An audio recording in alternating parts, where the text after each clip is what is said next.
오늘 본 말씀 제목은 거짓 예배의 위험성이라는 제목을 가지고 말씀을 나누고자 합니다. 토요일 새벽 예배에 이 말씀을 제가 잠시 요약해서 말씀을 나눴습니다. 오늘 주일날 이 말씀을 더욱더 같이 나누기 위해서 잠시 요약했고, 오늘 우리 공동체가 같이 예배에 대해서 좀 다시 한번 생각하며 여러분들의 예배 생활은 어떤가, 그래서 한번 점검하는 시간을 갖기를 원합니다. 많은 사람들은 오늘 예배를 드린다고 하지만 예배에 대해서 도대체 예배가 무엇인가 확실하게 모르고 이렇게 예배에 참석할 수가 있습니다. 첫 번째, 예배라는 것은 worship이라는 단어가 있습니다. 세 가지 단어가 있습니다. 이 세 가지 단어는 예배를 이해하는 데 참 도움이 됩니다. 첫 번째는 라트레오라는 단어입니다. 라트레오라는 단어는 뭐냐면 누르지라는 얘기입니다. 내가 다시 하나님 앞에 나와서 숨긴다 하는 뜻이에요. 그게 라트레오라는 단어입니다. 라트레오라는 단어를 보게 되면 내 자신을 주님 앞에 바친다 하는 뜻을 갖고 있습니다.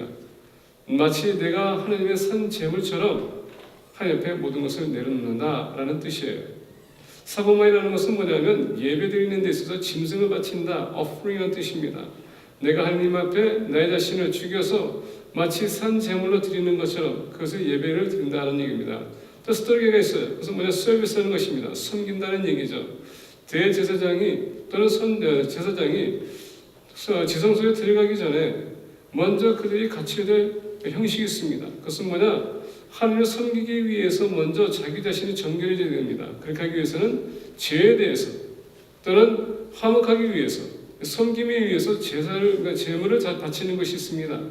그리고 제물을 바치고 난 후에 하나님 앞에 나가서 성소와 지성소를 그가 그 안에 들어가서 수종되는 것입니다. 그게 바로 섬기다는 뜻이에요. 예배라는 이 세 가지 단어가 같이 포함이 되어 있어요. 예배는 뭐냐, 먼저 하나님을 섬기기 위해서 우리가 나오는 것입니다. 그렇게 하기 위해서는 내 자신을 먼저 바치는 것입니다. 바치면서 하나님, 나의 전부를 드립니다. 하나님만이 가치 있는 분, 그래서 월십이라는 단어를 보게 되면 가치 있는 분과 십이라는 것은 배를 얘기하는 것인데 가치 있다는 뜻이에요. 그래서 우리가 예배 드릴 때 주 앞에 나와서 나의 자신을 산뜻을 드리는 것입니다. 그게 예배의 모습입니다. 그러면서 우리가 예배를 얘기했을 때 예배 대상은 바로 하나님이시지 옆에 있는 사람들이 아닙니다. 여러분들 옆에 계신 분들이나 친구분들이 아니라는 얘기예요.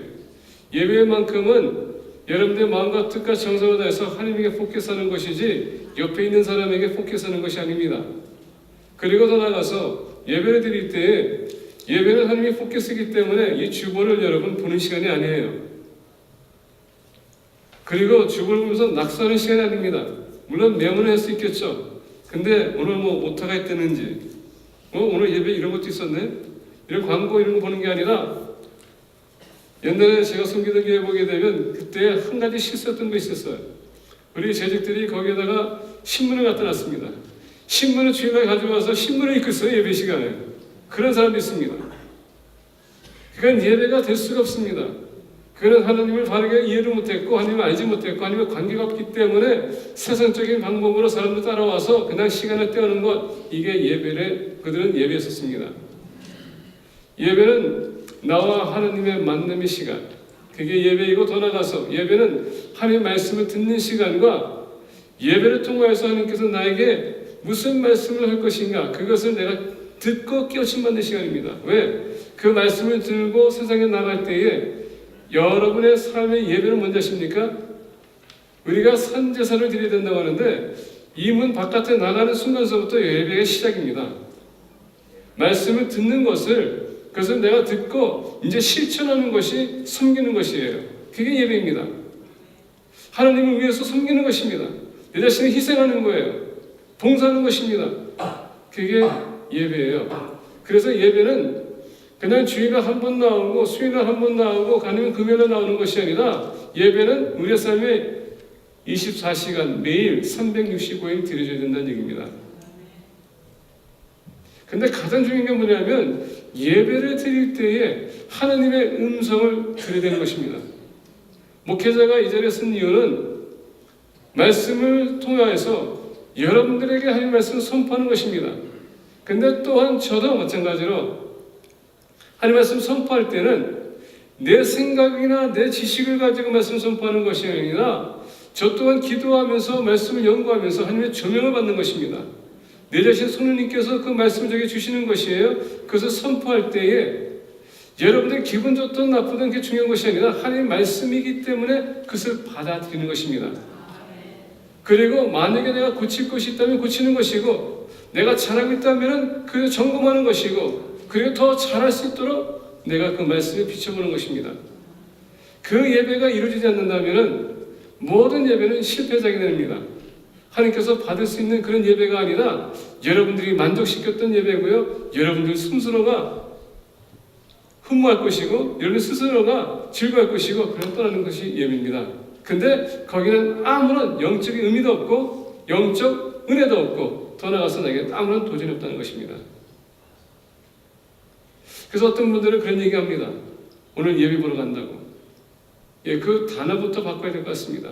예배는 드리는 것이지 보는 것이 아닙니다. 보는 순간서부터 우리는 어떻게 합니까? 평가하기 시작해요. 예배가 좋았다느니 나빴다느니, 뭐 이렇게 했으면 좋았을 때 저렇게 했으면 좋았을 텐데, 예배의 포커스는 누구라고요? 하나님인지 내가 아니라는 얘기입니다. 예배가 나를 만족시키는 게 아니라 하나님의 말씀을 통해서, 임재를 통해서 내가 은혜 받았냐 안 했냐, 그게 더 중요한 것입니다. 그래서 우리가 예배를 우리가 좀 통해서 말씀을 통해서 예배가 위험한 예배가 도대체 무엇인가, 그리고 우리가 좀 바꾸기 원합니다. 우리가 본 말씀, 우리가 사무엘 3, 4장을 보게 되면 1절부터 11절이요. 이스라엘 백성들은 블레셋 사람들과 전쟁을 치르기 나갔습니다. 여러분 본 말씀 보게 되면 에베네셀이라는 지역이 있었습니다. 이 에베네셀이라는 지역은 뭐냐? 하나님이 다시 얘기한다면 돕는 자라는 뜻입니다. 나를 돕는 자. 자, 이스라엘 백성들은 에베네셀에 있었습니다. 하나님이 우리를 도와줄 거라고 생각했습니다. 더 나가서 오늘 본 말씀 보니까 블레셋 사람들은요, 1절에 들어가겠습니다. 1절에 들어가게 되면 아벡이라는 곳에 있었습니다. 아벡이라는 것은 모인 곳이라는 뜻입니다. 똘똘 뭉쳤다는 것입니다. 근데 이 단어는 뭐냐면 엔카운트라는 뜻입니다. 엔클로즈라는 뜻입니다. 싸움이었다는 뜻이에요. 다시 얘기하면 누가 뚫고 들어가기 힘든 그런 곳이라는 얘기입니다. 그래서 오늘 본 말씀 보게 되면 이스라엘 백성들은 오늘날까지 전쟁을 치러서도 전쟁 패배한 적이 없었습니다. 하나님이 함께 있었어요. 계속 전쟁을 치러서도 그들은 진 적이 없었어요. 우리가 구약서부터 보게 되면 애굽에서부터 그들이 가나안 땅 정복하기까지 하나님은 그들과 함께 있었습니다. 그리고 전쟁을 치를 때마다 패배한 적이 없었어요. 항상 이겼습니다. 그런데 오늘만큼은 그들이 패배했어요. 그랬더니 장로들이 서론도 모았습니다. 그러면서 회의를 열었습니다. 도대체 이 사건은 도대체 무엇인가? 어떻게 이스라엘 백성들이, 하나님을 대표하는 백성들이, 하나님을 함께 하시는 백성들이 이렇게 패배할 수 있을까? 이해가 안 갔습니다. 그러면서 서로가 민원하면서 한 가지 보자는 게 있었다. 그건 뭐냐? 하나님의 법궤가 우리와 함께 있지 않느냐. 그래서 실로에서 그 법궤를 가져오라고 합니다. 그리고 거기에 따르는 엘리의 두 아들을 데려왔습니다. 그리고 전쟁을 또 치렀는데 처음에는 4,000명이 죽었는데 요번만큼은 3만 명이 죽었어요. 얼마나 큰 피해입니까? 4,000명 죽어도 그것이 국민에게는 엄청난 어마어마한 여러분 아픔인데, 요번에 치르는 전쟁 두 번째 치렀는데 3만 명이 죽었습니다. 총 34,000명이 죽은 거예요. 얼마나 부모들이 마음이 아플까요? 자식들이 부모가 죽는 것을 보고 얼마나 가슴 아파할까요? 근데 그 무능력함, 그 패배, 이스라엘 백성들은 그게 이해가 안 갔습니다.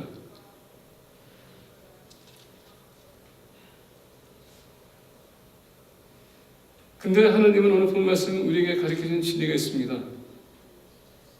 아무리 법궤가 있다 할지라도, 그리고 법궤 들어섰을 때 이들이 소동치면서 와 소리치면서 외쳤음에도 불구하고 형식적인 예배는요, 결국은 우리에게 패배를 가져올 수밖에 없다는 얘기입니다. 오늘 본 말씀의 제목은 말씀드린 것처럼 거짓 예배의 위험성. 여러분들이 만약에 예배 드리러 왔는데 그 예배가 실패하면은 여러분들 정말 위험한 삶을 살고 있는 것입니다. 패배의 삶을 사는 것입니다. 하나님을 의지하지 않는 삶은 결국은 우리에게 패배를 몰고 올 수 있고, 패배로 인해서 여러분 쓰라림을, 아픔을, 심지어도 더 나아가서 죽음을 맛볼 수 있는 것입니다. 우리 믿는 사람들은요, 예배를 통해서 하나님과의 만남이 생기는 것이고, 예배를 통해서 하나님과의 관계가 회복되는 것이고, 예배를 통해서 우리 영성이 다시 성장하는 것입니다. 더 나아가 예배를 통해서 우리가 영생의 그 참된 맛을 우리가 이 예배를 통해서 체험하는 것입니다. 제가 전에 말씀드리지 않았습니까? 예배가 회복되지 않으면 절대 천국 갈 수 없습니다. 왜? 천국에는 영원토록 하나님을 찬양하고 경배하고 예배드리는 것이기 때문에. 이곳에서 준비가 안 된다면 거기 올라가서 준비가 될 수 없습니다. 그래서 이 자리에서부터 우리가 예배를 더욱더 충성스럽게, 그리고 하나님 보시기에 합당하게 예배를 드려야 돼요. 지금까지 어떻게 지나온 것, 그 중요한 것이 아닙니다. 항상 말씀드려요. 지금까지 내가 예배 생활, 기도 생활 어떻게 했는지 그게 중요한 게 아닙니다. 중요한 건 뭐냐? 지금 이 순간서부터입니다. 근데 이 얘기를 계속하고 있음에도 불구하고 그때뿐이야. 뭔가가 변화가 필요합니다. 오늘 본 말씀 보게 되면 1절에 얘기합니다. 사무엘의 말이 온 이스라엘에 전파되리라. 자, 사무엘은 어떤 자입니까? 사무엘은 하나님께서 택한 사람이었습니다. 자, 엘리가 대제사장이었어요. 그리고 엘리가 선지자였습니다. 하나님 말씀을 선포하고 있었습니다. 근데 엘리는 나이가 지극해졌어요. 그리고 우리가 본 말씀 보게 되면 그의 눈이 침침해지기 시작했습니다. 더나가 성전에서는 촛불이 지금 꺼질까 말까 했었던 얘기였습니다. 그건 뭐냐면은 하나님의 성전에 촛불이 꺼질까 말까 한다는 것은 뭐냐? 그동안 하나님 말씀이 지금 떠날 때라는 얘기였습니다. 그리고 대제사장이, 선지자가 눈이 침침해졌다는 것은 뭐냐면 비전이 소멸되고 있었다는 얘기예요.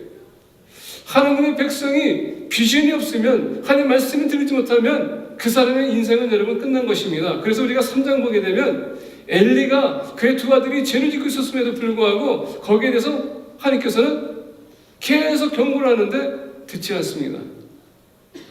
그래서 하나님께서는 사무엘을 통해서 얘기합니다. 이제 이 사역에 대해서, 이 오피스에 대해서, 이 제사장의 직에 대해서 내가 그 집과 그 자손과 그 후손에게 이제 영원히 떠나게 할 것이다 하고 하나님께서 경고를 합니다. 그리고 우리 3장 보게 되면 하나님께서 엘리의 두 아들 동시에 같은 날에 그를 죽일 것이다 라고 합니다. 오늘 본 말씀 11절 보니까 동시에 같은 날에 죽었습니다. 하나님은, 하나님의 자녀들이, 백성이 주님을 섬겨야 되는데 주님의 말씀대로 살아가지 않고 말씀에 어긋나고 계속 반항한다면 하나님께서 어느 때까지 기간을 주십니다. 근데 그 시간이 찰 때에 우리가 반성하지 않고 회개하지 않는다면 하나님은요, 사랑의 하나님이시지만 더 나아가서 심판의 하나님이십니다. 그래서 심판하시는 분이세요. 그리고 오늘 본 말씀 11절 보니까 하나님이 결론적으로는 두 아들을 같은 날에 적으로 인해서 죽게 합니다. 어떤 면에서 보게 되면 하나님은 정말 잔인한 분이라고 합니다. 근데 하나님은 긍휼하신 하나님이세요. 자비를 베푸는 하나님이십니다. 언제까지 그가 기다리고 이제는 더 이상 이 사람에게 희망이 없거나 소망이 보이지 않는다면 하나님은 그 자리에서 끊습니다. 돌아온 탕자의 비를 보게 되면 하나님 항상 기다리세요. 아들이 돌아올 때까지. 근데 돌아오면은 받아주지만 돌아오지 않는다면은 그 아들은 영원히 여러분 잃어버린 자입니다. 자, 오늘 본 말씀 보겠습니다. 1절에 보니까 사무엘의 말이 온 이스라엘 전파니라. 자, 사무엘은 제사장이었지만 더 나가서 선지자였습니다. 사사였어요. 말씀을 선포합니다.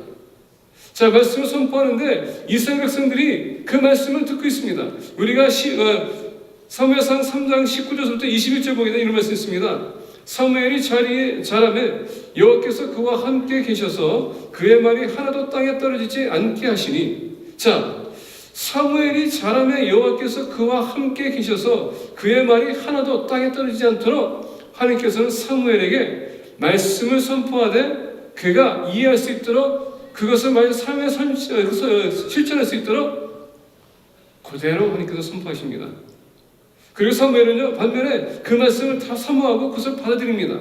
자, 20절에 보니까 사무엘상 3장 20절에 단에서부터 브엘사바까지 온 이스라엘이 사무엘은 여호와의 선지자로 세우심을 입은 줄을 알았더라. 자, 이스라엘 백성들은 지금 북서부터 남까지 사무엘이 하나님의 선지자라는 것을 알고 있었습니다. 그리고 말씀을 듣고 있었다는 것을 알고 있었어요. 그래서 21절 보니까 여호와께서 실로에서 다시 나타나신데 여호와께서 실로에서 여호와의 말씀으로 사무엘에게 자기를 나타내시니라. 자, 사무엘이 어떻게 했습니까? 하나님께서 나타나셨다는 것입니다. 실로에서, 실로는 어디입니까? 거기는 하나님이 쉬는 곳, 그리고 다시 나가서 우리가 쉴 수 있는 곳, 바로 실로입니다. 바로 어디입니까? 바로 교회예요. 하나님의 교회에 우리가 오게 되면, 하나님 만나기 위해서 오게 되면 하나님께서 만나주시는 것뿐만 아니라 우리가 필요한 말씀을 통하여서 우리를 다시 회복시키는 것이 바로, 그리고 힘을 주는 것이 바로 실로예요. 그게 교회입니다. 그래서 사무엘이 실로에 있었습니다. 하나님 성경에 있었어요. 그리고 말씀이 임하고 있었습니다. 자, 이스라엘 백성들은 사무엘이 선지자라는 것을 알고 있었어요. 그리고 말씀을 선포하는 것을 알고 있었습니다. 그리고 1절 보니까, 오늘 본문씀 1절 보니까 사무엘은 이스라엘 백성들에게 하나님의 말씀을 선포하는 것을 알고 있었습니다. 근데 전쟁에 나갔습니다. 근데 그 전쟁터에서는 사무엘 말이나 아무런 그런 소식이 없고 이스라엘 백성들이 그냥 전쟁터에 나갔다라고 합니다. 우리 믿는 사람들은 하나님 말씀 듣죠. 그리고 이분 밖에 나가는 순간서부터 영적 전투입니다. 내가 승리하느냐 패배하느냐 어디에 달려있는가, 내가 예배를 어떻게 드리고 하나님 말씀 들었냐 안 들었냐, 거기에서 우리가 승리냐 패배냐 결정이 된다는 것입니다. 진정한 예배를 드렸느냐 아니면 헛된 예배를 드리고 나갔느냐, 거기에 따라서 결론이 납니다. 내가 정말 영적 전투에 승리할 것인가 아니면은 영적 전투에서 패배할 것인가, 거기에서 결정이 난다는 것입니다. 그래서 오늘 본 말씀의 제목은 거짓 예배의 위험성. 결국은 거짓 예배를 드리게 되면, 헛된 예배를 드리게 되면, 하나님께 보시기에 합당한 예배가 아니라면 여러분들은 저도 마찬가지로 세상에 나갔을 때 영적 전투에 패배할 수밖에 없다는 것입니다. 오늘 마치 이스라엘이 브레스 사람들과 싸워서 패배한 것처럼. 그래서 우리 예배를 회복시켜야 돼요. 예배를 바르게 드려야 됩니다. 주님이 인정하는 예배, 주님 만나는 예배를 우리가 드려야 된다는 얘기입니다. 그렇게 하기 위해서 첫 번째 오늘 본 말씀 보겠습니다. 1절부터 5절입니다. 진정한 예배를 드리기 위해서 오늘 본 말씀 우리가 2절부터 보겠습니다. 블레셋 사람들이 이스라엘에 대하여 전열을 벌이니라. 그 둘이 싸우다가 이스라엘이 블레셋 사람들 앞에서 패배하여 그들에게 전쟁에서 죽임을 당한 군사가 4,000명 가량이라. 자, 아까 말씀드린 것처럼 4,000명이나 죽은 것, 이건 뼈저린 여러분 아픔이고요, 뼈저린 패배입니다. 3절 보니까 백성이 진영으로 돌아오매 이스라엘 장로들이 이르되 여호와께서 어찌하여 우리에게 오늘 블레셋 사람들 앞에 패하게 하였는고, 여호와의 언약궤를 실로에서 우리에게로 가져다가 우리 중에 있게 하여 그것으로 우리 원수들의 손에서 구원하게 하자. 자, 장로들이 모였습니다. 아무래도 우리가 이것을 패배했던 것은 다른 것이 아니라 하나님의 법궤가 없었기 때문에 우리가 패배했다. 그래서 실로에서 법궤를 가져라 라고 했습니다. 그래서 이제 4절 보겠습니다. 이에 백성이 실로에 사람을 보내어 그룹 사이에 계신 만군의 여호와의 언약궤를 거기서 가져왔고, 엘리의 두 아들 홈니와 비느하스는 하나님의 언약궤와 함께 거기에 있었더라. 자, 여기서 보니까 홈니와 비느하스가 따라왔다고 했습니다. 왜? 이 법궤를 만질 수 있는 사람은 레위 사람 외에는 만질 사람이 없습니다. 더 나아가서 제사장이 만지지 않는 한 누구도 만질 수가 없어요. 그렇기 때문에 오늘 본 말씀 보니까 홈니와 비느하스를 데려왔다라고 합니다. 그러니까 다른 사람이 만지게 되면 그 사람은 그 자리에서 즉사하기 때문에. 법궤는요, 아무나 만지는 것이 아닙니다. 하나님께서 지정한 사람이 만질 수 있는 것이에요. 얼마나 감사합니까? 하나님께서 저와 여러분들에게 그 특권을 주셨어요. 그 말씀을 볼 수 있도록, 그 언약을 우리가 삼을 수 있도록. 그게 바로 여러분 하나님의 말씀입니다. 성령의 조명을 받는 사람들은 하나님의 말씀을 보고 말씀을 연구할 수 있고 교침받을 수 있는 그런 특혜를 받은 사람이에요. 할렐루야. 그렇기 때문에 말씀을 사모하고 묵상하시라는 것입니다. 자, 5절 보니까 여호와의 언약궤가 진영에 돌아올 때에 온 이스라엘이 큰 소리로 외치며 땅에 울린지라. 자, 법궤가 들어왔습니다. 그들은 지금 엄청나게 지금 엑셀이 됐어요. 왜? 하나님이 법궤가 들어왔기 때문에. 근데 법궤가 들어온 건 뭡니까? 이제는 이 전쟁은 우리 것이다. 우리가 승리했다. 왜? 법궤가 우리에게 왔기 때문에, 하나님이 우리에게 왔기 때문에 그들이 아우성했던 것이에요. 근데 여러분, 누가 가져왔다고요? 홈리와 비느하스가 가져왔습니다. 홈리와 비느하스는 어떤 사람들입니까? 엘리의 두 아들이었습니다. 제사장이었어요. 근데 성전에서 5만 가지 죄를 짓던 사람이었습니다. 하나님은 그 예배를 받아들일 수가 없었어요. 왜냐하면 하나님은 절대 예배를 모독하는 사람을 용납할 수가 없기 때문에, 아무리 대제사장이라 할지라도. 형식적인 예배, 이것이 바로 이스라엘 백성들이 드렸다는 얘기입니다. 홈리와 비느하스는 하나님의 성전을 섬겼지만은 하나님을 전혀 경외했던 것이 아니에요. 모든 것이 자기 유익을 위해서, 자기 영광을 위해서 그들은 생활했기 때문에 하나님이 그래서 그들을 치겠다고 했습니다.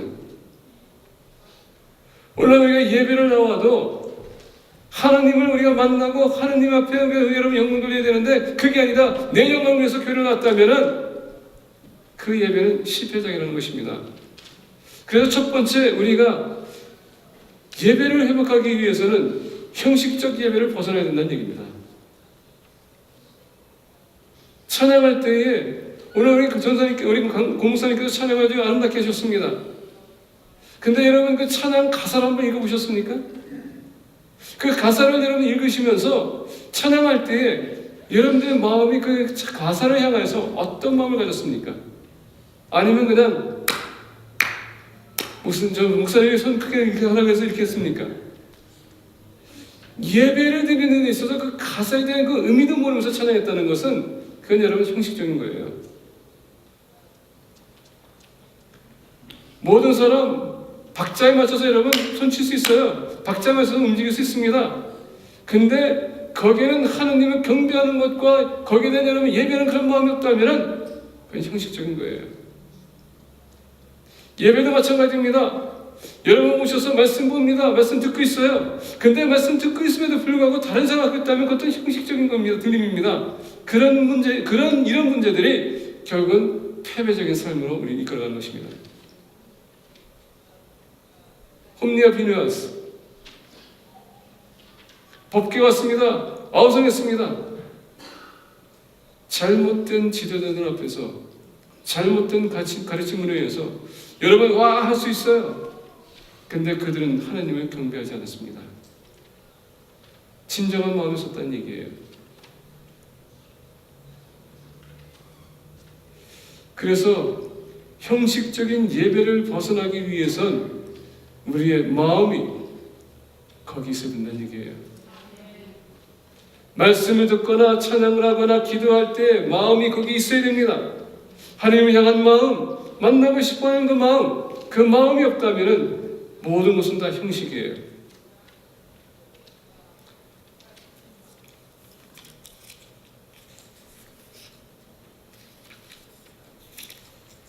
에베소서 5장 18절부터 21절 보게 되면 이런 말씀이 있습니다.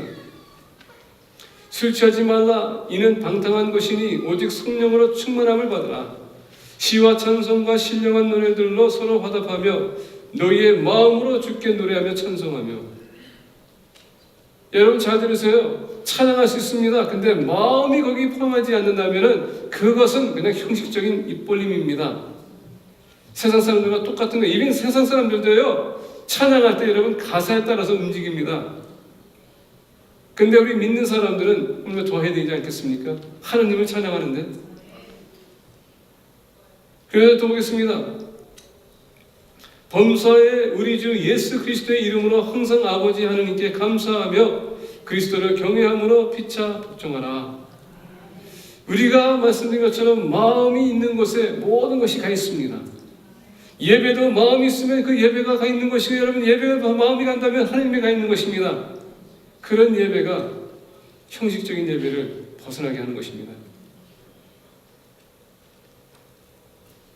히브리서 4장 12절 보게 되면 이런 말씀이 있어요. 하나님의 말씀은 살아있고 활력이 있어 좌우에 날선 어떤 검보다도 예리하여 혼과 영과 및 관절과 골수를 찔러 쪼개기까지 하며 또 마음의 생각과 뜻을 판단한다. 하나님의 말씀은 여러분들의 마음을 판단하고 계십니다. 하나님은 우리의 마음을 보고 계세요. 여러분들의 마음이 있는 곳에 모든 것이 있기 때문에 형식 예배는 마음이 있지 않습니다. 내 몸은 거기 있되 내 마음은 내가 원하는 곳에 가 있습니다. 그런 예배는 하나님께서는 원치 않으십니다. 구약서부터 신약을 보게 되면 하나님께서 계속 반복해서 얘기합니다. 나는 제사를 원하는 것이 아니라 내가 너희 마음을 원한다. 그 마음이 없으면 그 예배 자체가 형식입니다. 형식 예배를 드리는 사람은 결론적으로 패배의 삶을 살 것입니다. 두 번째로 오늘 본 말씀 보겠습니다. 우리가 위험한 예배에서 벗어날 수 있는 두 번째 진리를 보겠습니다. 6절서부터 9절입니다. 블레셋 사람이 그 외치는 소리를 듣고 이르되 히브리 진영에서 큰 소리로 외침은 어찌 됨이냐 하다가 여호와의 개가 진영에 돌아온 줄을 깨달은지라. 블레셋 사람이 두려워하여 이르되 신의 진영에 이르렀도다 하고 또 이르되 우리에게 화로다 전날에는 이런 일이 없었도다. 우리에게 화로다 누가 우리를 이 능한 신들의 손에서 건지리요 그들은 광야에서 여러 가지 재앙으로 애굽인을 친 신들이니라. 자, 법궤가 왔습니다. 이스라엘 백성들이 막 소리를 외칩니다. 땅에 지진이 울리기 시작합니다. 지진이 난 것처럼 얼마나 열정을 그들이 소리 지르는지 블레셋 사람들이 놀라기 시작했어요. 그리고 스파이를 보냈습니다. 도대체 이게 무슨 일인고 하고 너희들이 가서 알아봐라. 그래서 스파이가 돌아왔습니다. 그리고 보고합니다. 하느님의 법궤가 그들과 함께 있습니다. 듣는 순간에 이스라엘 오늘 블레셋 사람이 어떻습니까? 두려워 떨고 있었습니다. 이 신은 도대체 어떤 신인가? 그들이 다시 한번 회고합니다. 생각해봅니다. 다시 한번 생각해보니까 애굽서부터 그들이 가나안 땅을 정복하기까지 하나님이 계속 그들과 함께 계셨고 그들이 그 법궤를 통해서 나갔었을 때마다 하나님이 모든 적들을 쳤고 죽였고 한 번도 패배하지 않은 이 이스라엘 백성들 아닌가. 그 법궤가 그들과 함께 있다. 지금 블레셋 사람들은 떨고 있어요. 근데 반면에 이스라엘 백성들은 본인들의 잘못에 대해서는 전혀 격단합니다. 다시 얘기한다면 블레셋 사람들은 하나님을 두려워하고 경외하는 마음이 있었다는 것입니다. 근데 이스라엘 백성들은 형식적인 예배를 드리면서도 하나님의 그 위험성을 모르고 있었다는 얘기예요. 전혀 두려움과 경외가 없었다는 얘기입니다. 우리가 예배 드리러 나올 때에 하나님은 사랑의 하나님이십니다. 근데 더 나아가서 하나님은 의로우신 하나님이세요. 정의하는 하나님이십니다. 그렇기 때문에 하나님은 선과 악을 뚜렷하게 구별하시는 분이고 반드시 악은 갚으시는 분입니다. 더 나아가 하나님은 전능하신 하나님이시기 때문에 불가능한 것이 없으십니다. 모든 것이 가능하세요.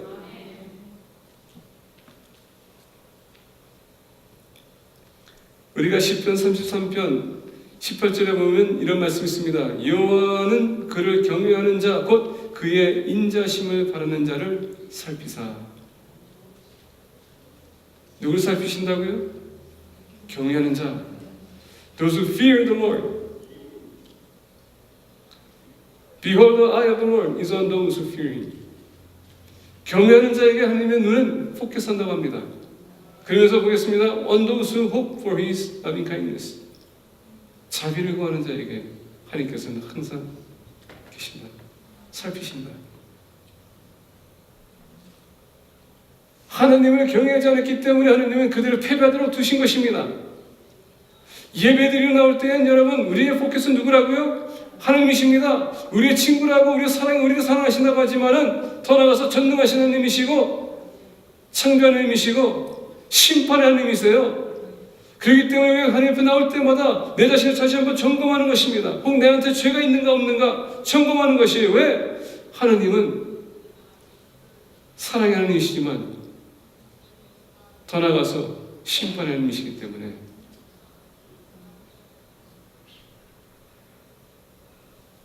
이사야 선지자가 히스기야 왕이 죽고서 통곡합니다. 이렇게 위대한 왕, 하나님을 높이는 왕, 어떻게 하나님께서 그의 생명을 짧게 해서 그를 데려가십니까? 통곡합니다. 그러면서 눈을 떴더니 하나님이 보좌가 보였습니다. 이사야가 뭐라 했습니까? 나는 망했다. 왜? 죄인이 하나님의 그 영광을 봤으니 이제 난 죽을 수밖에. 여러분, 이 시간 우리가 이 교회에 나온 것은, 예배드리러 나온 것은 뭔지 아십니까? 하나님의 임재를 체험하기 위해서 오는 것입니다. 그리고 하나님이 지금 이 시간 여기 계세요. 하나님의 영광이 지금 여기 계신다는 것입니다. 그러면 우리는 그걸 경외하는 것이지 내 멋대로 내 뜻대로 행동하는 것이 아닙니다. 그래서 전에도 말씀드렸죠. 예배 시간에 하나님의 임재 속에 거는 우리가 감히 어떻게 여러분 일어나가지고 화장실을 가러 갑니까? 그러니까 화장실 가기 전에, 예배 시작하기 전에 화장실 갔다 오세요. 다른 게 있으면 갔다 오세요. 하나님의 영광이 지금 임하고 있는데 간다는 것은 그건 하나님을 경외하는 마음이 없다는 얘기입니다. 다른 사람 옆에 있는 사람과 같이 대화하는 것도 하나님의 영광이 있음에도 불구하고 이러면 그건 무시하고 있다는 것입니다. 그건 경외 없다는 것이에요. 우리가 히브리 잠언 10장 27절 보게 되는 얘기합니다. 여호와를 경외하면 장수하느니라. 그러나 악인의 수명은 짧아지느니라. 왜 이스라엘 백성들이 패했습니까? 하나님을 경외하지 않았기 때문에. 하나님은 그냥 하나의 장식품이었었어요. 하나님 함께 있으면 우리가 이길 수 있다고 생각했습니다. 근데 하나님께서 에스겔에게 보여준 건 뭡니까? 에스겔을 여러분 예루살렘 성전에 데려갑니다. 그랬더니 그 안에 있는 장로들이 하나님의 성전 안에 우상들을 두고서 거기에 하나님을 경외하는 것이 아니라 오히려 우상들을 숭배하고 있었습니다. 그래서 하나님의 영이 예루살렘 성전에서 벗어나서 떠나십니다. 그때서야 에스겔이 하나님이 왜 이스라엘 백성들을 바벨론에 포로를 보냈는지 이제서야 알았구나. 하나님의 말씀을 떠났고 그리고 하나님을 경외하지도 않았기 때문에 하나님이 떠났구나. 예배의 삶이 하나님을 여러분 두려워하지 못한다면, 경외하지 못한다면 우리 행동을 주의하지 않습니다. 이상하게도 저는 우리 아버님이 되게 무서운 분이었습니다. 우리 어머님은요 그냥 막 저기해도 그냥 다 오케이 하니까 괜찮았어요. 근데 우리 아버님 기침 한번 하면요 막 눈치 보여요. 말도 주의하게 되고 행동도 주의하게 됐습니다.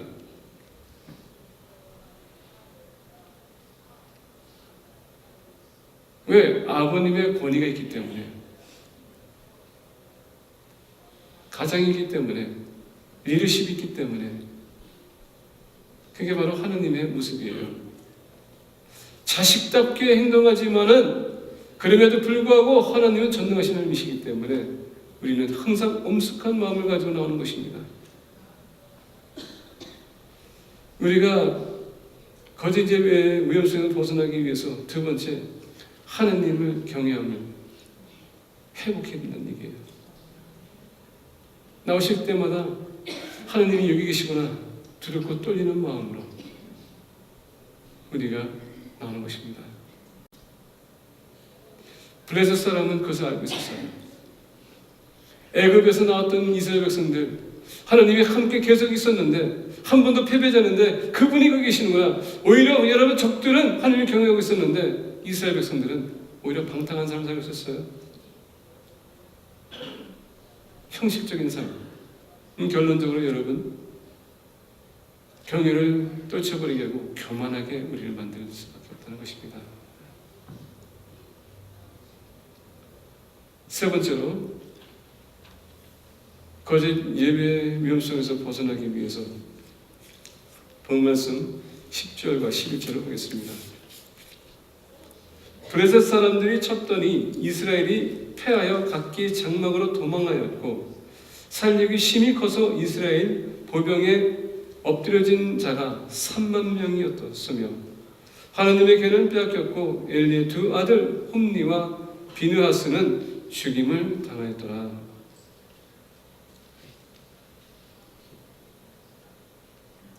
처음에는 4,000명이었었고 두 번째는 3만 명이었습니다. 아니 하느님의 법궤가 그들과 함께 있었음에도 불구하고 이건 도대체 무슨 시츄에이션인가? 우리 믿는 사람들이 성경을 이렇게 들고 다닌다고 해서 여러분 거룩하게 되는 것은 아닙니다. 성경책이 여러분들 집에 있다고 해서 여러분들 거룩해지는 거 아닙니다. 성경책을 내 차 안에도 두고 다닌다고 해서 차가 보호받는 것은 아닙니다. 법궤가 옆에 있다고 해서 하나님이 옆에 있다는 것은 여러분 그건 확실한 거 아닙니다. 진정으로 예수님을 마음으로 믿고 입으로 신하는 사람들, 그런 사람들과 함께 있습니다. 근데 예수님을 마음으로 믿고 입으로 신하는 사람들, 진정한 사람들은요 말씀을 묵상하게 돼 있어요. 말씀대로 살아가려고 노력합니다. 근데 법궤가 딱 있었다고 형식적으로 갖다 놨다고 해서 그건 여러분 요술방망이도 아닙니다. 우리에게는 아무런 쓸모없는 것이에요. 우리가 정해지 않는다면. 근데 더 중요한 건 뭐냐면 11절에 하나님의 괴는 빼앗겼고 엘리의 두 아들 홈니와 비누아스는 죽임을 당했더라. 하나님께서 벌써 이미 사무엘에게 얘기했습니다. 엘리와 두 아들은 동시에 같은 날에 같이 죽을 것이다. 이미 하나님께서는 말씀을 선포했고 예언하셨어요. 왜? 말씀을 멀리 했기 때문에. 하나님 앞에 죄악을 범했기 때문에. 하나님은 계속적으로 경고합니다. 죄에서 벗어나라. 하나님 말씀은 뭡니까? 우리에게 바른 삶을 살게 하기 위해서, 진리의 삶을 누리게 하기 위해서, 나쁜 길에서 벗어나게 하기 위해서 우리에게 주시는 것이 바로 말씀이에요. 근데 말씀 읽지 않고 들고 다닌다고 해서 무슨 소용이 있겠습니까? 아무런 소용없어요. 법궤를 들고 간다고 해서 그들의 승리가 되는 것이 아닙니다.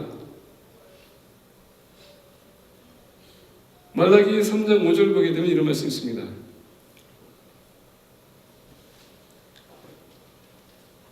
내가 심판하러 너희에게 임할 것이라. 점치는 자에게와 간음하는 자에게와 거짓 맹세하는 자에게와 품끝에 사게 대하여 억울하게 하며 과부와 고아를 압제하며 나그네를 억울하게 하며 나를 경외하지 아니하는 자들에게 속히 증언하리라. 만군의 여호와가 말하였느니라.